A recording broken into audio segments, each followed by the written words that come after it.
하나님의 말씀은 시편 41편 1절입니다. 우리 다같이 합독합니다. 가난한 자를 보살피는 자에게 복이 있으며 재앙의 날에 여호와께서 그를 건지시리로다. 아멘. 가난한 자를 보살피는 자에게 복이 있다, 그렇게 말하고 있습니다. 복 있는 인생, 우리는 복 있는 인생이 되기를 원합니다. 할렐루야. 모든 사람들은 다 복을 받기 원합니다. 한국 사람들 옛날부터 집에 보면 복 해가지고 써붙여놓죠. 중국 사람들도 복 해가지고 다 써붙여놓죠. 복 받는 거 좋아합니다. 그래서 복 받기 위해서 학교도 다니고 좋은 학교도 나오고 건강하고 돈도 많이 벌고 높은 자리에 올라가고 출세하고 그렇게 되기를 다 원하지 않습니까? 복을 너무너무 좋아합니다. 그런데 성경에도 복이 나옵니다. 그래서 오늘 우리가 상고하기를 원하는 내용은 바로 이겁니다. 복 있는 인생입니다. 복 있는 인생. 다음 넘겨주세요. 자, 그런데 복이 뭐냐 말이죠. 한번 같이 읽어보겠습니다. 가난한 자를 보살피는 자가 복이 있습니다. 한 번 더 읽습니다. 가난한 자를 보살피는 자가 복이 있습니다. 오늘 성경에 나와 있죠. 가난한 자를 보살피는 자에게 복이 있으며, 그랬죠. 그렇습니다. 복은요, 가난한 자를 보살피는 자에게 복이 있다라고 말합니다. 사람들은 그렇게 생각하죠. 복이 있으려면 좋은 학교 나오고 출세하고 또 남들보다 재주가 남달라서 또 남들보다도 더 뛰어난 실력과 재능과 또 노력을 통해서 출세하고 잘 나가야 복되다, 그렇게 생각하죠. 그런데 성경은 뭐라고 말합니까? 가난한 자를 보살피는 자에게 복이 있고, 가난한 자를 보살피면 어떻게 됩니까? 내가 있는 걸 줘야 돼요. 가난한 자에게 줘야 된단 말이죠. 그러면 어떻게 됩니까? 내게 있던 수익이 없어지게 되고 그 사람들을 계속 도와주면 나의 복은 다 없어지는 것 아니겠습니까? 그러니까 세상에서 말하는, 일반적으로 사람들이 말하는 복과 성경이 말하는 복은 다르다는 것입니다. 달라도 너무너무 다르다는 것입니다. 자, 우리는 시편을 보고 있는데 성경에서 가장 장수가 많은 책이 시편입니다. 시편은 176편이 있어요. 176편. 그래서 시편이 176편까지 있는데 그 176개의 시를 모아놓은 게 시편인데 그 176개를 5개를 가지고 1권, 2권, 3권, 4권, 5권으로 나눠놨어요. 그래서 제1권이 1권부터 1편부터 41편까지가 제1권이에요. 여러분 42를 보십시오. 10편 42편 보면 그 위에 뭐가 되어 있습니까? 제2권 되어 있죠. 그러니까 1에서 41까지가 1권, 42부터는 2권, 그렇게 됩니다. 그래서 한 묶음이란 말이죠. 1에서 41까지가 한 묶음인데 시편 1편에서 어떻게 되어 있는지 여러분 혹시 기억나십니까? 복 있는 자는 그렇게 했죠. 그래서 복 있는 자는 악인, 죄인, 거만한 자를 따르지 않는 자라고 했습니다. 이게 복이 있는 거예요. 그게 무슨 말이겠습니까?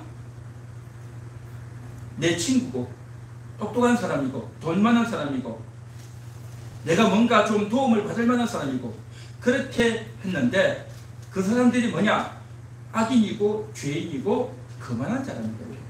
그렇기 때문에 내가 그 사람에게 똑똑해서 말도 잘하고 돈도 좀 있고 내가 뭔가 좀 도움을 받을 수 있을 것 같고 내가 뭔가 좀 비워줄 수 있을 것 같지만 그 사람 중에 겉으로는 그렇지만 그 사람의 성품이 악인이고 죄인이고 거만한 자라면 그 사람을 멀리하는 것, 그게 복이다라는 겁니다.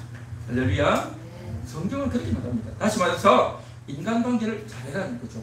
사람들은 인간관계를 어떻게 합니까? 나에게 이득이 될 만한 사람, 나에게 도움이 될 만한 사람, 내가 뭔가를 좀 이렇게 배울 수 있고 도움을 받을 수 있고 한 사람과 인간관계를 맺고 전화번호도 적어놓고 함께 놀러도 가고 다 그렇게 하는 것 아니겠습니까? 온갖 사람들을 다 만나고 도움을 받으려고 하는 것이 사람들의 심리죠. 그러나 성경은 뭐라고 말하느냐 하면 악인, 죄인 거만한 자를 벌게 하라는 겁니다. 참 이게 다르죠. 성경이 말하는 복과 세상이 말하는 복은 다르다는 겁니다. 달라도 너무너무 다르죠. 그리고 세상의 복은 뭡니까? 좋은 학교를 나오고 좋은 회사를 들어가서 이제 직장생활만 하는 것이 아니라 그 한 밑은 가지고 내가 사업을 하고 내가 일을 해서 내가 밑에 사람들을 거느리고 그렇게 하면서 수익을 많이 얻고 많은 사람에게 영향력을 미치고 그래서 내가 돈을 많이 벌고 나면 그 돈으로가 아니라 이제는 의원이 되고 시의원이 되고 국회의원이 되어서 내 영향력을 미치고 많은 사람들에게 가르치고 강의도 하고 영향력을 미치고 그렇게 해나가는 것. 출세하고 돈 많이 벌고 명예를 얻고 많은 사람들에게 알려주고 하는 그러한 것들을 복이 있다라고 말을 하죠. 그런데 성경은 그러한 것이 아니라 말씀을 묵상하는 자라고 말했습니다. 주의하고 말씀을 묵상하는 자가 복이 있다는 것입니다. 말씀을 묵상해서 그 하나님의 말씀이 내 속에 채워지고 그 말씀이 내 속에 간직되어지고 그 말씀이 나의 안목이 되고 그 말씀이 나의 삶의 기준이 되고 그 말씀이 나에게 은혜가 되고 그 말씀이 나에게 소망이 되고 그 말씀이 나의 삶의 원리가 되어질 때 이 사람은요 대단한 사람이 되는 것입니다. 할렐루야. 그게 복이 있다는 겁니다. 겉으로 돈이 많고 잘 나가고 성공하고 출세하는 것이 아니라 하나님 말씀을 채워서 하나님과 동행하는 하나님의 다스림을 받는 하나님의 인도를 받는 하나님의 뜻을 잘 분별하고 하나님과 동행하는 그러한 사람이 복 있는 사람이다 라고 말하고 있는 것입니다. 할렐루야. 믿습니까? 그게 복 있는 것입니다. 여러분들은 여태까지 그렇게 사람을 조심했고 이 말씀을 계속 들어왔고 그러면서 늘 말씀을 묵상하고 말씀을 듣고 마음에 새기고 또 그 말씀을 내가 믿고 그 말씀을 신뢰하며 여태까지 살아온 줄 믿습니다. 할렐루야. 아멘입니까? 그랬다고 한다면 이제 그렇게 인생을 사는 자들은 나 자신을 위해서 복을 채우는 과정이었고 하나님과 동행하는 과정이었고 하나님이 나와 함께하는 것을 목도하고 경험했던 그러한 과정이었다고 한다면 이제 시편 41편에서는 무엇을 말하고 있습니까? 가난한 자를 보살피는 자가 복이 있다라고 말하고 있습니다. 그렇게 하나님의 은혜를 받고 하나님과 동행했고 하나님이 그렇게 함께하는 것을 봤다면 이제는 나 자신을 위해서가 아니라 가난한 사람을 위해서 그 가난한 사람을 돌보고 보살펴주는 것 이것이 당연한 일이다라는 것이죠. 그래서 가난한 자를 보살피는 자가 복이 있다는 겁니다. 우리 한 번 더 같이 읽어볼까요? 시작. 가난한 자를 보살피는 자가 복이 있습니다. 가난한 자를 보살피는 자가 복이 있습니다. 우리는 이 말씀을 새겨야 될 줄 믿습니다. 마음에 새기고 마음에 깊숙이 새기고 나아가야 될 줄 믿습니다. 그래서 이 말씀을 묵상하는 겁니다. 가난한 자를 보살피게 됩니다. 내 주변에 가난한 사람을 보살피고 내 주변에 어려운 이웃을 보살피고 내 주변에 나보다 더 연약한 사람을 보살피고 돌봐줘야 되겠다라는 그러한 인식, 그러한 마인드를 가져야 될 줄 믿습니다. 그것이 복 있는 인생이에요. 복 있는 인생이라고 하면 돈이나 어디 좀 많이 얻고 어디 재밌는 텔레비나 좀 보고 어디 가서 맛있는 거 좀 먹고 어디 가서 좋은 데 가서 구경하고 그것이 복이 아니고요. 가난한 자를 돌보는 거예요. 내 주변에 어떻게 가난한 자가 있느냐? 내 주변에 가난한 자도 없는데 뭐? 라고 생각할 것이 아니고요. 가난한 자를 내가 돌봐야 되겠다 라는 마음을 먹으면요. 가난한 자가 보이는 거예요. 할렐루야. 가난한 자를 도우려고 하면 그런 사람이 보입니다. 우리가 그런 경우 있지 않습니까? 내가 신발을 사야 되겠다. 근데 신발 가격이 어디 있을까? 라고 생각할 때 신발 가격이 어디 있는지 몰라요. 그런데 신발 가격이 어디 있을까 하고 우리 교회부터 저 시장으로 쭉 훑어보다 보면 여기 있네 저기 있네 보이는 거예요. 전에는 신발 가격이 어디 있는지 전혀 몰라요. 그런데 신발 가격을 찾아봐야지 해서 찾아보다 보면 보이는 거예요. 여기도 보이고 저기도 보이고 가는 곳마다 신발 가격이 다 보여요. 관심을 가지고 보면 보이는 겁니다.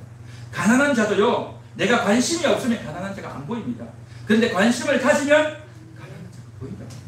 그래서 그 가난한 자를 돕고 불쌍히 여겨주고 보살펴주는 겁니다. 이것이 복 있는 인생인 줄 믿습니다. 할렐루야. 그런데 사실은요, 우리들도 다 가난해요. 이 자리에 있는 저와 여러분들 돈이 많고 부자고 출세하는 사람들 아닙니다. 다 부족하고 가난하고 또 많은 재산이 있는 사람들이 아니에요. 그럼에도 불구하고 가난한 자를 보살피려고 하는 자세, 그 태도가 중요한 줄 믿습니다. 할렐루야. 오늘 우리가 읽은 이 시편 41편은 다윗의 시. 다윗은 어떤 사람입니까? 골리앗을 넘어뜨리고, 그리고 이스라엘 나라에서 많은 사람들에게 골리앗을 무너뜨린 대단한 어린 장수다 해서 알려지고 인기가 높아지고 대단했습니다. 그래서 이 어린 다윗에게 천부장을 맡기는 겁니다. 천부장이 뭡니까? 1000명의 병사를 거느리는 장군이란 말이죠. 그 천부장으로서 블레셋과 전쟁에 나가서 골리앗만 무너뜨린 것이 아니라 그 이후에 전쟁에 나가서 또 이긴 거예요. 또 이겨서. 대단하죠. 그래서 얼마나 소문이 많이 났냐면 사울이 죽인 자는 천천히고 다윗이 죽인 자는 만만이다. 그런 소문이 날 정도로 대단했어요. 그런데 그렇게 되다 보니까 왕의 시기를 받아서 왕이 다윗을 미워해가지고 그를 죽이려고 하는 겁니다. 결국 다윗이 도망을 다니는데 그렇게 도망을 다녀서 이제 어떻게 됩니까? 숨어있고 도망을 다녀야 되고 그러다 보니까 사람들 보일 때 이제 모습을 드러내지 못하고 사람들 없는 곳에 숨어있어야 되고 몰래 밥도 먹어야 되고 다 그렇게 사는 겁니다. 그런데 더 놀라운 것은 뭐냐, 그런 다윗에게요 사람들이 몰려오는 거예요. 가난한 사람들이 몰려오는 거예요. 병든 자, 환난당한 자, 억울한 자, 온갖 문제 있는 사람들이요 다윗에게로 가는 거예요. 다윗이 어디에 있다는 소문을 듣고 오는 겁니다.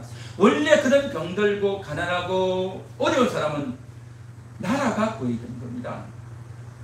나라가 돈이 있고 또 그런 사람들 도울 수 있는 이제 여러 가지 시스템이 된단 말이죠.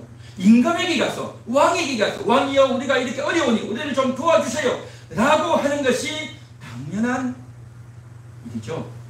그런데 이때 당시 이스라엘 나라의 가난한 사람들, 병든 사람들, 환난당하고 억울한 자들이 왕이 사울에게 가는 것이 아니라요 도망다니는 다윗에게 가는 거예요. 이런 어이없는, 이런 말도 안 되는 일이 벌어진 겁니다. 왜 그랬겠습니까? 다윗은 사람들을 품어줄 줄 알고 다윗은 어려운 사람들, 가난한 사람들을 불쌍히 여겨줄 줄 아는 마음이 있는 거예요. 그렇기 때문에 다윗은 도망다니는 신체지만 그런 다윗에게 도움을 받으려고 사람들이 가는 겁니다. 그래서 다윗인들 무슨 수가 있겠어요? 자기도 도망다니는 신세에, 자기도 남에게 얻어먹어야 되는 신세에 다윗인들 어떻게 하겠냐 말이죠. 그런데 그렇게 오는 사람을 다윗은 내치지 않고 외면하지 않고 모르겠다 하지 않고 그 사람을 다 걷어주는 거예요. 다 걷어주고 품어주는 겁니다. 다윗이 저들에게 어떻게 하겠습니까? 돈이 있습니까? 무슨 밭이 있고 논이 있고 무슨 사업체를 합니까? 아무것도 못해요. 그런데도 다윗은 이제 그들이 먹을 수 있도록, 그들이 생활할 수 있도록 함께 저들을 품어주는 거예요. 그래서 이제 그들이 함께 거했던 굴이 있었는데 그 굴을 가리켜서 아둘람 굴이라고 하죠. 아둘람 굴에 함께 모여서 생활하고 또 이제 이 사람들을 가지고 데리고 여러 곳에 가서 음식도 얻고 또 일도 하고 또 이 사람들이 이제 400명을 그렇게 모여든 사람이 400명이에요. 그 많은 사람들 어떻게 먹여주냐 말이죠. 다윗이 무슨 수로 먹여주냐 말이죠. 그 사람들이 일할 수 있도록 일할 수 있는 것을 알선하는 거예요. 그러니까 그 사람들은 다윗에게만 왔지 다윗이 좀 우리를 좀 거둬달라고 했지 어떻게 할 수 없단 말이죠. 그런데 다윗은 그들이 일할 수 있도록 먹을 수 있도록 그러한 것들을 지혜롭게 다 해주는 겁니다. 다윗이 직접 먹을 걸 주는 게 아니라 일할 걸 공급해주는, 사람들을 연결해주는 그러한 역할을, 유통하는 일을 다윗이 했다는 것입니다. 그 일을 다윗이 저들과 함께하면서, 다윗이 도망다니면서 저들과 함께 먹고 잠자고 또 생활하고 일을 하고, 또 사울의 왕의 군대가 쫓아오면 함께 도망을 가고, 또 저들이 이제는 다윗의 편이 되어서, 다윗의 군사가 되어서 다윗을 도와주는 그런 사람이 되었던 겁니다. 그렇게 수십 년을 한 거예요. 수십 년을. 그래서 다윗은 그걸 너무나도 잘 아는 거예요. 가난한 자를 보살피는 자에게 복이 있다는 것을 다윗은 너무 잘 아는 거예요. 자기가 그런 생활을 했던 겁니다. 수십 년을 그렇게 살았단 말이죠. 그렇게 살다 보니 이게 진짜구나 라는 것을 알았던 겁니다. 가난한 자를 보살피는 자에게 복이 있는 줄 믿습니다. 할렐루야. 한 번 더 따라해 볼까요? 가난한 자를 보살피는 자에게 복이 있습니다. 가난한 자를 보살피는 자가 복이 있습니다. 원종수 권사님이라는 분이 있어요. 미국에서 아주 유명한 병원에서 일을 하는 박사님이고 의사인데, 그분이 어릴 때 한국에 살았죠. 한국에 살다가 나중에 미국으로 가서 유명한 박사님이 되고 의사가 됐는데, 어릴 때부터 어머니가 이제 가난한 사람들을 집에 데려와가지고 먹여주고, 그 집도 먹을 것이 없어가지고 너무너무 힘든 겁니다.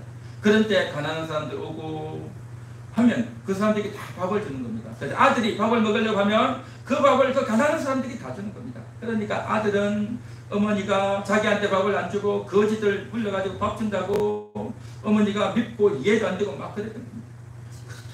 힘들고 어려웠는데 어머니가 그걸 다 그 가난한 자를 돌고 와서 먹여주고 키워주고 다 했단 말이죠. 그랬는데 하나님께서 복을 주시는데 대단한 복을 주시는 거예요.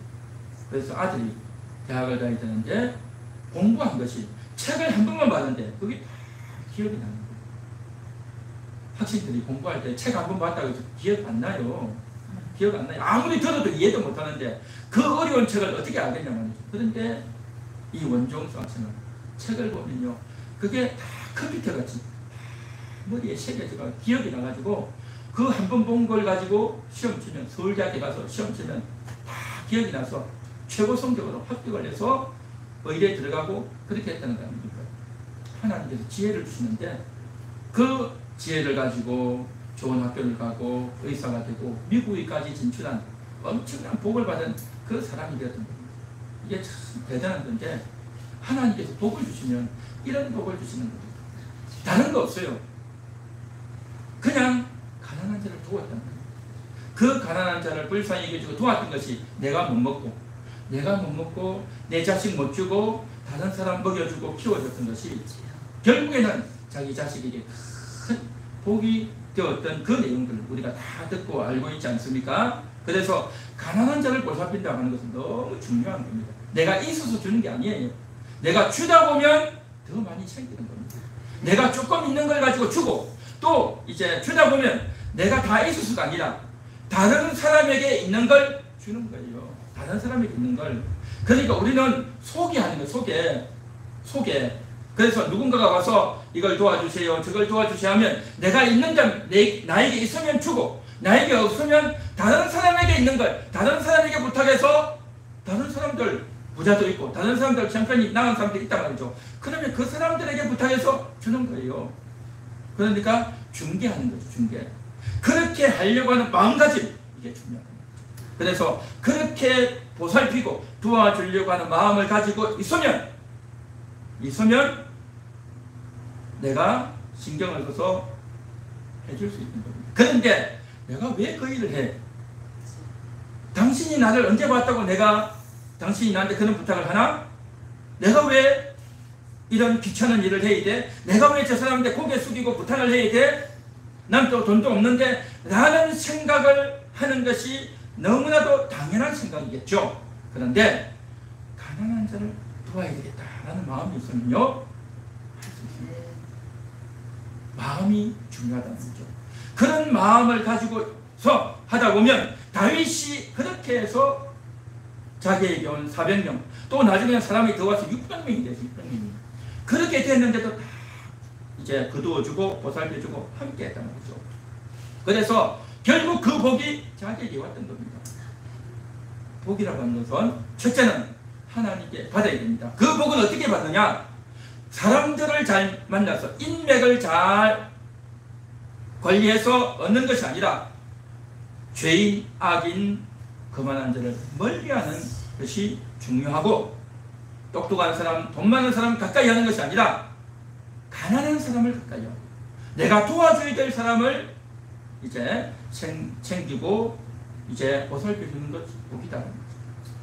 세상의 지혜와 방법을 찾는 것이 아니라 하나님 말씀을 찾아서 말씀을 얻고 말씀에서 지혜를 얻고 그 말씀을 내 마음에 새겨서 말씀이 나를 다스리도록 하는 것, 이것이 진정한 복이 되는 줄 믿습니다. 할렐루야. 그게 복이다 말이죠. 그래서 세상의 복과 성경의 복은 너무 다르다 말이죠. 성경의 복을 믿으시고 성경의 복을 그대로 이루어내는 그러한 저와 여러분 되시기를 간절히 소망합니다. 할렐루야. 자, 그래서 이렇게 복을 받은 다윗이 이제 그 사람들을 도와주고 함께 해주고 했는데, 오늘 우리가 읽은 10편 41편에 보니까 어떤 내용이 나오느냐 보십시오. 가난한 자를 보살피는 자에게 복이 있으며 재앙의 날에 여호와께서 그를 건지시리로다. 남을 도와줬더니 자기가 건진받는 거예요. 다윗이 가난한 사람들, 억울한 사람들, 병든 사람을 불쌍히 여겨주고 거두어주고 고쳐주고 기도해주고 위로해주고 했더니 이제는 다윗이 어려움을 당할 때 건짐을 당한다는 거예요. 건짐을 당해요. 어떤 건짐을 받느냐? 2절 보면 2절 끝에 보면 주여 그를 원수들의 뜻에 맡기지 마소서. 원수가 공격해오고 원수가 조종하고 원수가 비웃고 원수가 못살게 하는데 그 원수들에게 맡기지 말라고 기도했단 말이죠. 그랬는데 하나님께서 다윗을 괴롭히는 원수를 물리쳐 주시는 줄 믿습니다.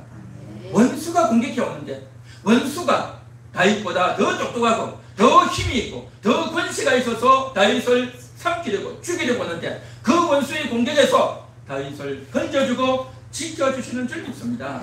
3절도 보십시오.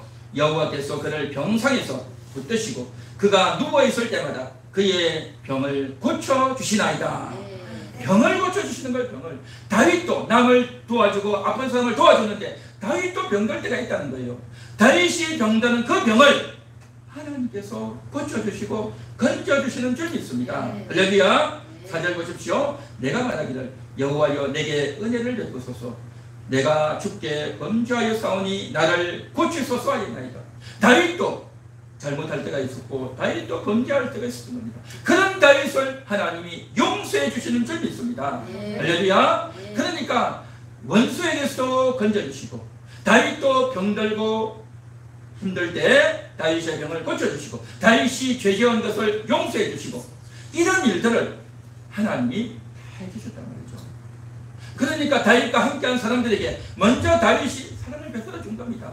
가난한 자를 도와주고 먹을 걸 주고 함께 해주고 위로해주고 저들의 말을 들어주고 저들의 안타까운 사연에 고개를 끄덕여주고 위로해주고 그런 모든 일들을 했더니 이제는 다윗도 그런 어려운 일이 닥쳤는데 그 닥친 다윗을 하나님이 고쳐주시고 건져주시고 함께 해주셨다는 것입니다. 할렐루야. 이게 바로 뭐냐? 그게 바로 복이다 말이죠. 남에게 복을 주었더니 내가 복을 받는다라는 것입니다. 사랑하는 성도 여러분, 여러분들도 남들에게 복을 베풀어주는 여러분 될 수 있기를 축원합니다. 남들에게 줘야 내가 받는 겁니다. 성경의 원리는 나누어 줄 때 내가 받는 겁니다. 나만 잘 챙기고 나만 믿음 생활 잘하고 나만 교회 생활 잘하고 나만 성경 잘 아는 것으로 끝날 것이 아니라 다른 사람들에게 그것을 이제는 전해줘야 되는 겁니다. 알려줘야 되는 겁니다. 우리 성도님들은요 그동안 말씀들을 많이 들었고 정말 복된 말씀들, 은혜로운 말씀들을 많이 들었었어요. 그렇게 많이 들었다 한다면 이제는 어떻게 해야 되느냐? 남들에게 전해줘야 돼요. 남들에게 알려줘야 되는 거예요. 그 남들에게 알려주고 전해주려면 어떻게 해야 되느냐? 내가 가르쳐줄게. 내 말 잘 들어 하면 듣겠습니까? 그렇죠. 가난한 사람을 찾아가야 돼요. 가난한 사람을 찾아가야 돼요. 사람들은요, 자존심이 있어가지고 도와주려고 하면 더 망가지려고 해요. 그래서 내가 찾아가는 것이 아니라요, 우리가 내가 가난한 사람을 도와야지, 하나님 내가 가난한 사람을 돕기 원합니다 라고 기도하고 있으면요, 내가 알지 못했던, 내가 생각하지도 못했던 그런 사람이 나에게 도움을 요청하러 올 거예요. 좀 도와주세요. 돈을 요청하거나, 내 사정이 어렵다거나, 또 내 가정에, 내 집안에 어려운 일이 생겼다거나, 몸이 너무너무 아프다거나, 틀림없이 그런 사람이 있을 겁니다. 그러면 그 사람을 찾아가서 도와주는 거예요. 한마디 하다 보면 여러 가지 이야기하게 되고, 그러다 보면 내가 무엇을 도와야 될지가 딱 보이는 겁니다. 그래서 내가 가르쳐 주겠다라고 하면 사람들은요, 배우는 걸 별로 안 좋아해요. 자존심이 있어가지고. 그래서 도와줘야 됩니다. 가난한 사람을 도와주고 들어주고 위로해 주는 겁니다. 그래 하다 보면 마음이 통하고 이야기가 되면서 이제 여러분들이 가지고 있는 엑기스의 말씀을 다 전할 수 있게 된단 말이죠. 할렐루야. 가난한 사람을 도우는 겁니다. 그래서 이 일을 하기 위해서는 이제 우리가 구체적인 행동이 좀 필요한데요. 그 다음 넘겨주세요. 가난한 자를 보살피는 자가 어떤 복을 받을까요? 한번 같이 읽어볼까요? 시작. 가난한 자를 보살피는 자가 어떤 복을 받을까요? 어떤 복을 받을까요? 아까 이야기했죠. 내가 병고침 받고 죄 용서 받고 또 내가 원수의 공격에서 건짐받고, 할렐루야, 이러한 일들을 하나님께서 우리에게 주시는 줄 믿습니다. 그 다음 넘겨주세요. 우리 다 같이 한번 읽어보겠습니다. 시작. 가난한 자를 보살피려면 어떻게 해야 할까요? 어떻게 해야 할까요? 가난한 자를 보살피려면요, 일단 내 기본적인 물질이 들어가야 됩니다. 기본적인 물질이 들어가야 됩니다. 제가 얼마 전에 결혼식을 갔다 왔습니다. 그 결혼식에서 주례하는 목사님이 아주 특이한 이야기를 하더라고요. 보통 보면 결혼식 하면 행복하게 살아라, 서로 싸우지 말라, 싸우더라도 빨리 화해하라, 뭐 대충 그런 주례사를 많이 하죠. 그런데 이 목사님은 주례사를 하면서 뭐라고 말을 하냐면, 내가 이 말을 한다고 해서 신랑 신부가 이상하게 생각하지 말라라고 딱 하면서 하는 말이 뭐냐면 10의 3조를 하라, 그 이야기를 하거든요. 10의 3조. 여러분 성경에 보면요, 우리는 보통 10의 1조만 하잖아요, 그죠? 그리고 제가 이야기는 처음으로 하는데, 우리 교회에서 처음으로 하는데, 성경에 보면요 10의 3조가 나와요. 11조는 성경에서 10의 1조는 수입의 10분의 1을 바치는 거죠. 그 10의 1조는 레위인들, 성전에서 일하는 제사장 레위인들의 먹고 살 수 있도록 생활비로 충당하는 것이 그 11조예요. 그 다음에 두 번째 11조는 뭐냐면 이스라엘 나라에 3대 절기가 있어요. 또 3대 절기뿐만 아니라 더 확대하면 7대 절기가 있습니다. 맥주절, 또 유월절, 수장절 말고도 이제 월삭, 그 다음에 대속죄일, 또 뿐만 아니라 여러 가지 절기가 더해서 총 7대 절기가 있습니다. 그 7대 절기를 하려면 많은 사람들이 모이고 잔치를 하는데 그것을 할 경비가 어디 있냐 말이죠. 그래서 그 절기를 위한 11조를 하는 것이 제2의 11조입니다. 두 번째 11조가 말이죠. 절기를 위한 11조. 그 다음에 제3의 11조가 있어요. 그건 뭐냐면 가난한 자, 거류자, 고아, 과부들, 나그네들을 위해서 11조를 하라, 그렇게 말했어요. 그러니까 11조가 3번이 나와요. 3번이.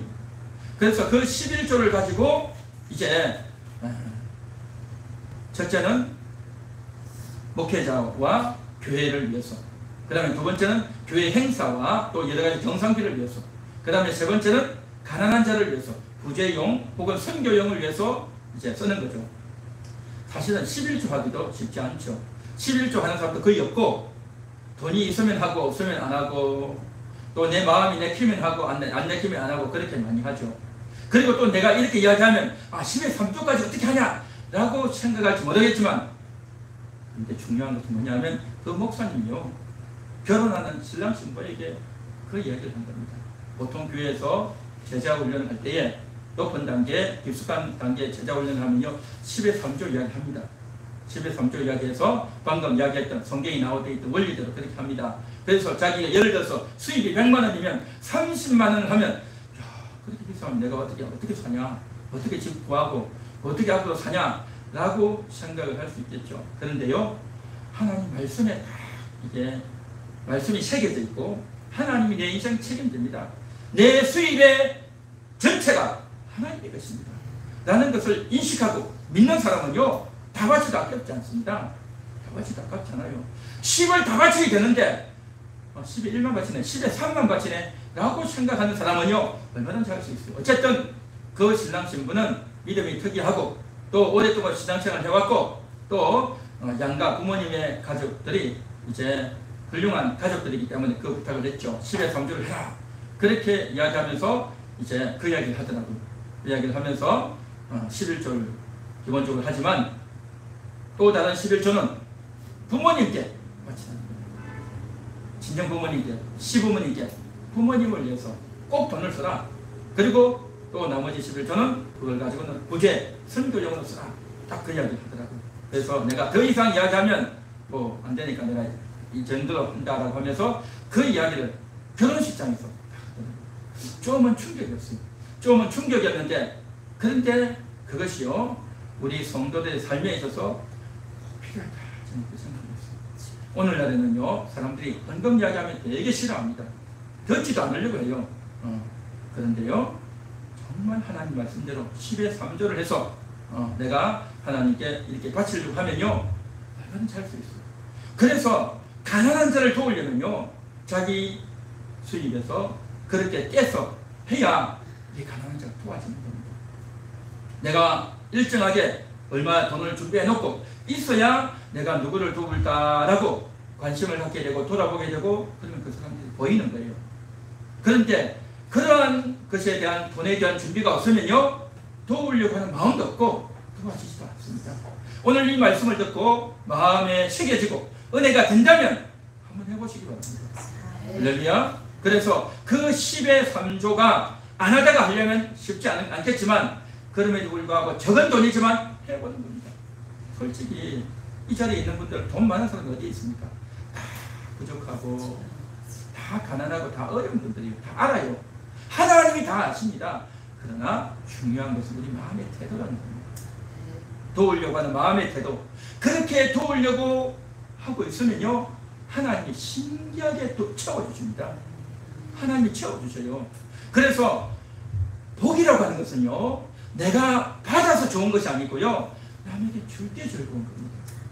줄 때 즐거운 거다 말이죠. 그래서 우리가 성경을 묵상하고 그동안 은혜를 많이 받고 하나님이 나에게 함께 해주시고 나에게 깨닫게 해주시고 나에게 은혜를 많이 주셨단 말이죠. 할렐루야. 하나님 여러분에게 은혜 주셨습니까? 여러분 은혜 많이 받으셨습니까? 받았는지 안 받았는지 잘 모르겠습니까? 받았는지 안 받았는지 잘 모르겠으면요, 베풀어 보십시오. 베풀어 보면요, 확실히 합니다. 내가 있어야 주지라고 하고 이 말을 듣고 잊어버리는 사람은요, 복이 별로 안 돼요. 그런데 이 말씀을 심각하게 생각하고 고민해서 내가 부족하지만 적지만 이 적은 걸 가지고 한번 해보겠습니다 라고 하고 남들을 돌아보고 하면요, 틀림없이 가난한 사람들이 보이고 그 사람들을 도와주다 보면요, 얼마나 기쁜지 몰라요. 내가 받아서 좋은 것이 아니고 줄 때 즐거운 겁니다. 내가 남들을 위해서 음식을 제공하고 남들에게 밥을 사주고 남들에게 어려운 사람들에게 구제하고 어려운 사람들을 위로하고 너무너무 억울하고 속상했는데 그 사람이 이야기를 다 들어주고 그러냐고 얼마나 힘들었느냐고 너무너무 속상하게 하겠다라고 이야기하고 그래서 그 사람이 이야기를 30분이고 1시간이고 2시간이고 하루 종일이라도 들어주고 그렇게 해보십시오. 그러면 상대방의 마음이 여러분의 진심이 상대방에게 전달될 것입니다. 사랑이 맞죠. 그렇게 사랑을 베푸는 겁니다. 그래서 하다 보면 이야기를 들어주는 것만 해도 사랑이 될 수 있고요. 그렇게 듣고 듣다 보면요, 생각지도 않던 사람들과 연결되어져서 도와달라고 하는 사람이 있고, 그래서 내 조그마한 돈을 가지고 도와줄 수 있고, 그러다 보면 또 사람이 어려운 게 나에게는 없는데 내가 갖고 있는 걸 중에서 내 집에 있는 것, 내가 안 쓰는 것 중에서 줄 수도 있고요.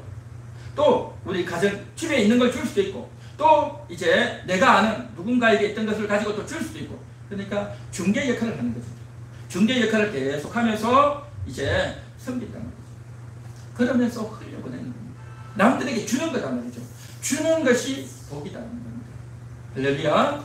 가난한 자를 보살피려면 어떻게 해야 할까요? 주는 겁니다.